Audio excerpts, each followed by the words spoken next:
Hello guys, welcome to this channel. I hope you guys are doing well. Before we start, make sure to subscribe to this channel and hit that notification bell to get updated from us. Today in this video, I'm gonna teach you to log into your Brainly account in your Android phone.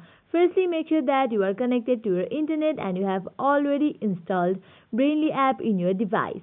Now let's get straight into the process. Open your Brainly app. Here I go. Now at the bottom you can see different options. Tap on that option Me at the right corner.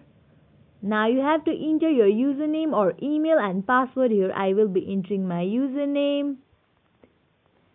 After you enter your username, you have to enter your password. After you enter your password, you have to tap on login. Here I go. I would not like to save my password, so I will be tapping on not now. Here I will be tapping on no thanks. You can see that I have easily logged into my Brainly account in my Android phone. In this way, you can easily log into your Brainly account in your Android phone. I hope this video will help you. At last, make sure to like, share and subscribe to this channel. Also hit that bell icon so you get notified every time we post new videos. Thank you.